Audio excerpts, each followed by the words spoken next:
नमस्कार, मैं सुरेश कुमार। सबसे पहले आपसे रिक्वेस्ट है कि अगर आपने चैनल को सब्सक्राइब नहीं किया है तो नीचे सब्सक्राइब बटन पे क्लिक करके चैनल को जरूर सब्सक्राइब कर लें।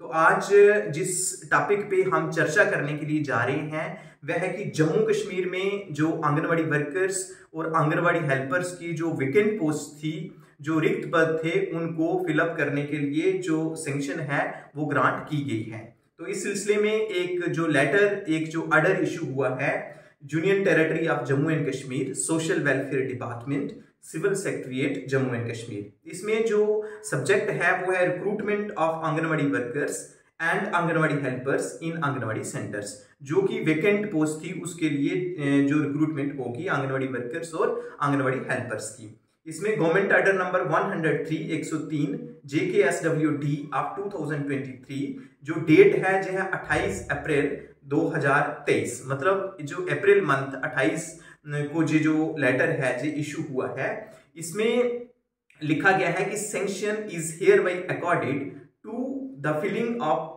the vacancies of Anganwadi workers and Anganwadi helpers as on 31/3/2023 in Anganwadi center where number of Aadhaar verified beneficiaries as on 28 February 2023 is more than 20। इसमें दो कंडीशन है। इसमें एक जो बताया गया है कि जो सैंक्शन ग्रांट की गई है उन सेंटर्स में जो कि 31 मार्च 2023 में वैकेंट थी, जो भी आंगनवाड़ी वर्कर्स और आंगनवाड़ी हेल्पर की पोस्ट वैकेंट थी एज ऑन कब 31 मार्च 2023 में वो उनकी रिक्रूटमेंट होगी। नंबर एक। नंबर दो है कि उन आंगनवाड़ी सेंटर्स में अगर बच्चे जो हैं जो वेरीफाइड, जो आधार वेरीफाइड जो बेनिफिशरीज हैं वो 20 से ज्यादा होने चाहिए, उनकी एडवर्टाइजमेंट निकल जाएगी। तो इसमें जो दिया गया है इसमें है कि जो HR पॉलिसी है उसके मुताबिक ही रिक्रूटमेंट होगी। और अगर हम सबसे पहले लास्ट में, क्योंकि ये इंपॉर्टेंट है इसलिए मैं सबसे पहले लास्ट पैरा पढ़ रहा हूं। इसमें लिखा हुआ है कि it is here by ordered that all concerned shall advertise the available post widely for 2 weeks to create necessary awareness among the general public so that meritorious and deserving candidate can be appointed। इसमें लिखा गया है कि जो 2 सप्ताह के अंदर with in 2 weeks जो है जो पोस्ट है जो एडवर्टाइज होनी चाहिए और इसमें वाइड पब्लिसिटी होनी चाहिए, लोगों को बताना चाहिए ताकि जो मेरिटोरियस कैंडिडेट्स हैं वो हमारी जो आंगनवाड़ी वर्कर्स और आंगनवाड़ी हेल्पर्स बन सके।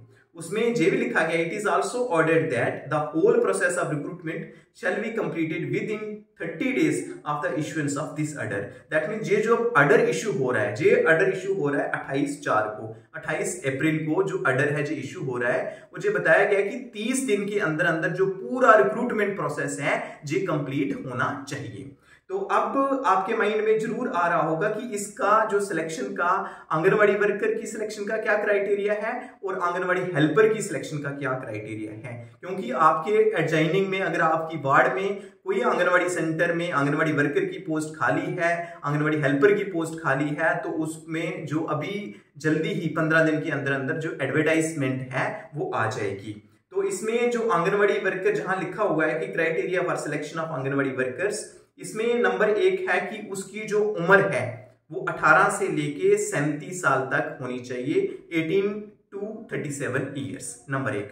उसके बाद जो दूसरा है कि जो कैंडिडेट है वो JKUT का रेजिडेंट होना चाहिए, candidate must be resident of Jammu and Kashmir UT। उसके बाद जो तीसरा है कि वो जो कैंडिडेट है, वो जो फीमेल कैंडिडेट है वो उस इलेक्टोरल वार्ड की रहने वाली होनी चाहिए। दैट मीन जिस वार्ड में जो आंगनवाड़ी सेंटर खाली है उसी वार्ड की जो कैंडिडेट्स हैं वो लगेंगी। उसके बाद है जो मिनिमम क्वालिफिकेशन है जो आंगनवाड़ी वर्कर की सिलेक्शन के लिए वो 10+2 है और जो मैक्सिमम क्वालिफिकेशन है वो ग्रेजुएशन है। उसके बाद जो लास्ट पॉइंट है उसमें है कि जो वेटेज दी जाएगी वो प्योरली जो 10+2 में जो नंबर लिए होंगे, जो मार्क्स ऑब्टेन किए होंगे, उन्हीं को, जिसके ज्यादा मार्क्स होंगे उसको सिलेक्ट किया जाएगा। इसमें कोई इंटरव्यू वगैरह जो है वो नहीं लिया जाएगा। उसके बाद जो criteria for selection of anganwadi जो हेल्पर है इसमें सेम है, पहला पॉइंट सेम है कि जो उम्र है वो 18 से लेके 37 साल के बीच में होनी चाहिए। The age must be between 18 to 37 years. उसके बाद जो दूसरा है उसमें वही है कि domicile of Jammu and Kashmir होना चाहिए। और इसमें जैसे कि आंगनवाड़ी वर्कर के केस में जो क्वालिफिकेशन थी वो 10+2 है मिनिमम, लेकिन आंगनवाड़ी हेल्पर के केस में जो क्वालिफिकेशन है वो मैट्रिकुलेशन है, वो 10th है। उसके बाद जो है कि इसमें अगर मैट्रिकुलेट कैंडिडेट उस वार्ड में नहीं मिलता है तो जो मिनिमम क्वालिफिकेशन है वो 8th स्टैंडर्ड होना चाहिए। उसके बाद इसमें बताया गया है कि इसमें जो आंगनवाड़ी हेल्पर की, क्योंकि आंगनवाड़ी वर्कर का वो प्योरली मेरिट बेसिस पे होगा, 10th इसमें 10+2 के मार्क्स देखे जाएंगे, लेकिन आंगनवाड़ी जो हेल्पर की पोस्ट है इसमें दिया गया है कि the committee shall select most destitute or needy married women of the ward as helper. इसमें जो कंडीशन लगाई गई है कि मोस्ट डेस्टिट्यूट या नीडी जो मैरिड वुमेन है वो होनी चाहिए। मतलब इसमें जो हेल्पर में है वो अनमैरिड का नहीं है। फर्स्ट ऑफ ऑल जो देखा जाएगा कि डेस्टिट्यूट का मतलब होता है जो मोस्ट डिजर्विंग है, वो कोई विडो है, कोई बीपीएल है, उसको डेस्टिट्यूट बोलते हैं, उसको प्रेफरेंस दिया जाएगा। और इसमें जो हेल्पर की सिलेक्शन में कमेटी होगी उसमें एक चाइल्ड डेवलपमेंट प्रोजेक्ट ऑफिसर होंगे, सीडीपीओ होंगे, दूसरे बीडीओ ब्लॉक डेवलपमेंट ऑफिसर होंगे, और तीसरे जो जेडीओ जोनल एजुकेशन ऑफिसर होंगे। ये किसकी सिलेक्शन में? हेल्पर की सिलेक्शन में। अब आपके माइंड में जरूर आ रहा होगा कि आंगनवाड़ी वर्कर की सिलेक्शन में कौन से कमेटी मेंबर्स होंगे। तो आंगनवाड़ी वर्कर की सिलेक्शन में 5 कमेटी मेंबर्स होंगे। इसमें नंबर 1 है district programme officer ICDS concern, जो डीपीओस हैं वो होंगे। नंबर जे चेयरपर्सन होंगे। उसके बाद दूसरा है district social welfare officer concern. उसके बाद जो तीसरा है वो है सीडीपीओ कंसर्न, और चौथा है असिस्टेंट डायरेक्टोरेट एम्प्लॉयमेंट कंसर्न, और 5वें है जनरल मैनेजर डीआईसी कंसर्न। जे भी मेंबर होंगे, और जो सीडीपीओ है वो मेंबर सेक्रेटरी होंगे। जहां पे लिख रहे हैं कि the above said selection committee shell prepare the final merit list along with selection list which shall be publicly displayed in the local newspaper। ये जो लिस्ट आएगी मेरिट बेसिस पे लिस्ट आएगी, जो लोकल पब्लिक न्यूज़पेपर है उसमें display होगा, और जितनी भी कमेटी मेंबर्स के ऑफिसेस हैं उनमें डिस्प्ले होगा, और जो पंचायत घर में डिस्प्ले होगा। और अगर कोई ऑब्जेक्शन होगी वो आप कर सकते हैं। जहां पे जो लिख रही हैं कि इफ अगर जो ऑब्जेक्शन है वो 10 दिन के अंदर अंदर जो ऑब्जेक्शन है वो कर सकते हैं अगर कोई है।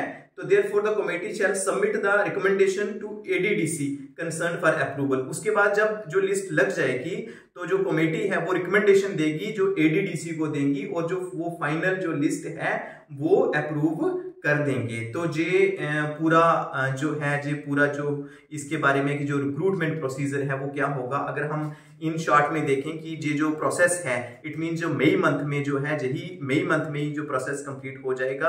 आप जितने भी जहां आप ये सुन रहे हैं आप मैक्सिमम इसको शेयर कर सकते हैं कि क्योंकि जितनी भी डिजर्विंग उस वार्ड में अगर फीमेल कैंडिडेट हैं, जो क्राइटेरिया मैंने बताया है क्राइटेरिया वही होगा, और जो प्योरली मेरिट बेसिस पे होगा, जो आंगनवाड़ी वर्कर की सिलेक्शन होगी वो 12th में जितने मार्क्स लिए होंगे, जिसके सबसे ज्यादा होंगे वही होंगे।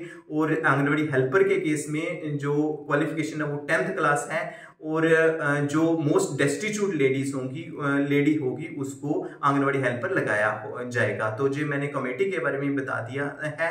तो आपसे रिक्वेस्ट है कि अगर ये वीडियो अच्छा लगे तो आप इसको शेयर कर सकते हैं, आप लाइक कर सकते हैं। तो आज के लिए इतना ही था, धन्यवाद।